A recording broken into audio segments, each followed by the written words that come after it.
All right. Good evening. So today I listened to the Finance Minister of Ghana, Mr. Ofori, giving assurances that Ghanaians should trust him, that he's going to get Ghana out of the economic meltdown that we find ourselves. Do I believe anything that Ofori is saying? My answer is no. Do I have hope in this government and in Ofori that they will be able to turn things around? The answer is no. And why am I saying this? Well, if somebody is saying something, you have to look at that person's past record. So let's check the past records of Ofori and see, since he as a finance minister, and see what has been his track record. The track record of Ofori is nothing but a disaster to this nation. All that this man has been able to do is increase the debt for Ghana. So he just went on borrowing spree. Any problem that we have as a nation, this man thinks we can solve it by just borrowing. So he collateralized everything that we have in Ghana. He wanted to even collateralize the nation and natural resources, gold, in their Japan, everything. That's all that kind of Oriental knows. Collateralize everything. And then get the money to do what? Absolutely nothing. Waste it. This is 6 years, and the records are there. Show the track record of Ofori, and the only thing you'll find is just borrowing in the name of Ghana to do absolutely nothing, to solve nothing. Just wasteful expenditure. So do I trust Ofori and this government to get us out of the economic mess that we find ourselves? My answer is absolutely not. No.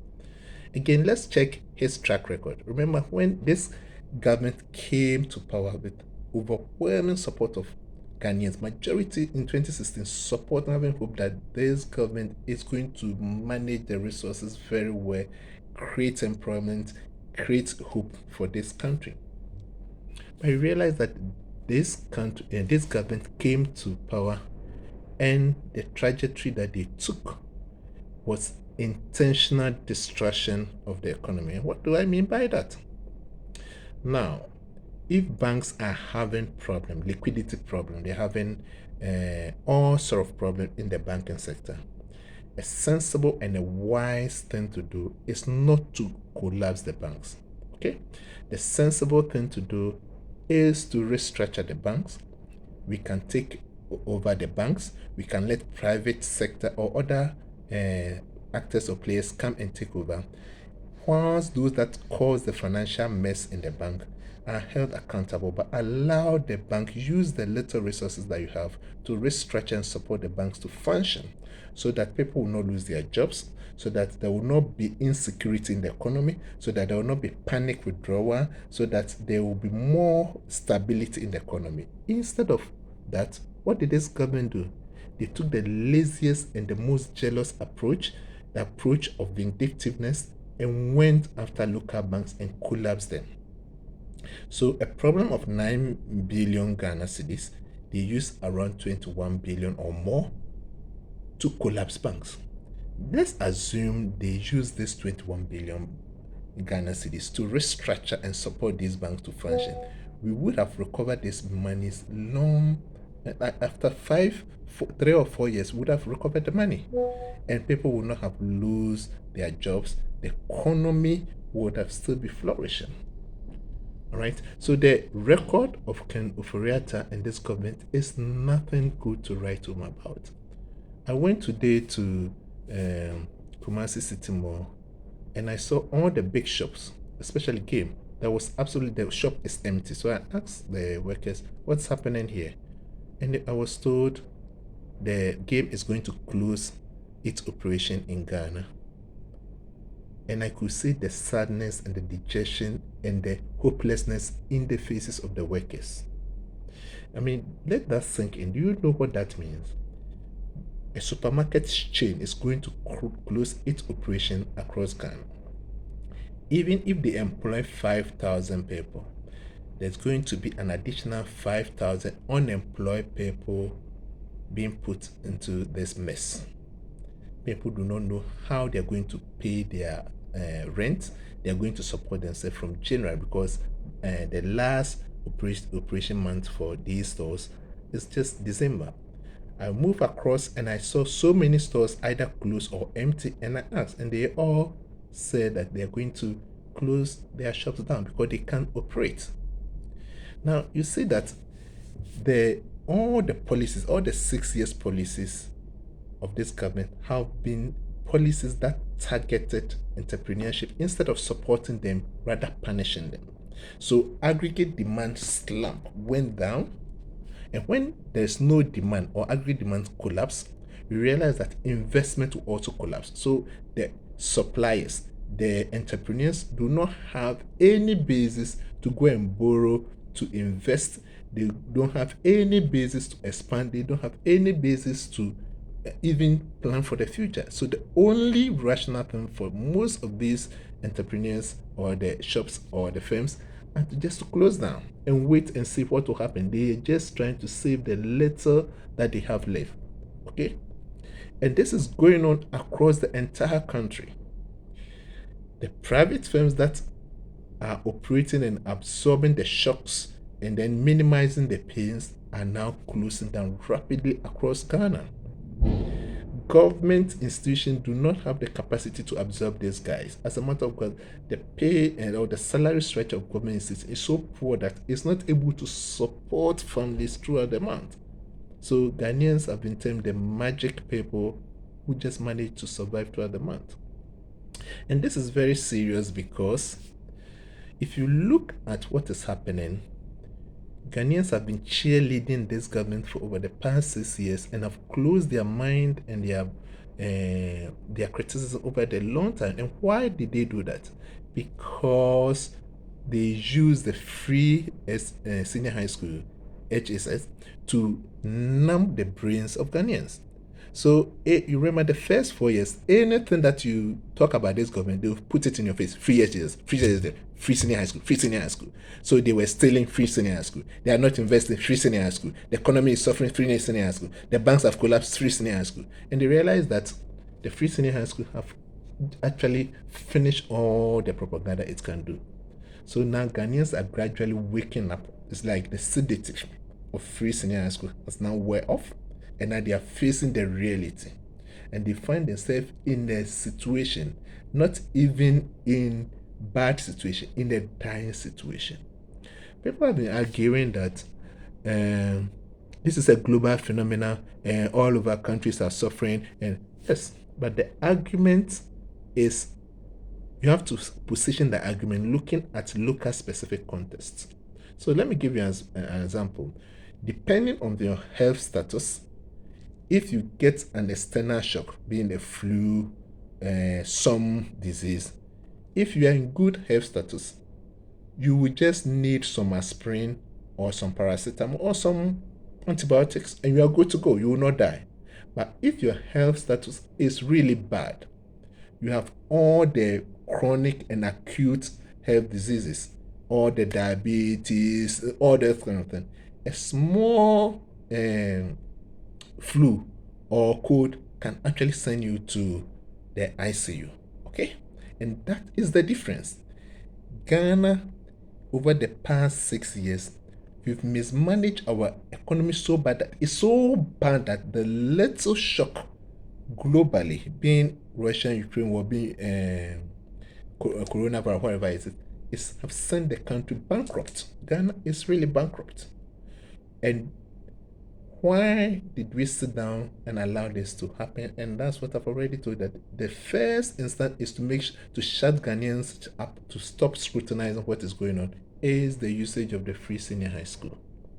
And now that they realize that the free senior high school have outlived its relevance and they cannot use it anymore, they are trying to push the blame to Russia-Ukraine war and external factors. But the blame is actually the mismanagement of this economy. The mismanagement of this economy is what has caused the bankruptcy that we find ourselves. Okay, we have across the globe, banks have actually gotten into difficulties, and the sensible thing that those countries did were to save the banks, restructure the banks. The government would take over some of these banks and then turn it over to a private sector when it starts becoming profitable and it becomes sustainable again. You don't just collapse them. You just don't go and borrow and waste it on party elections. You just don't go and borrow and buy V8. You just don't go and borrow and waste it. Once critical infrastructure and investment relieve to stimulate demand, to make sure that people are not anxious in terms of how to spend. We are getting to December and people are afraid. People don't even know how to buy food for their children in this festive month, right? And this is how bad that's become. Those supplying medicine and medication to the hospital have withdrawn their services. Those that are willing to serve are demanding higher prices to serve even paracetamol. All right. So we are in a dying state, and I think everybody is aware of the dying state. But do we really trust in this government that is going to be able to turn things around and help us out of it? I'm afraid not. They have not shown anything. There's no credible policy. Recently, the president gave a speech and there was nothing in it. There's no credible policy that gives us some hope that, oh yes, they are doing the right things and therefore they will be able to turn things around.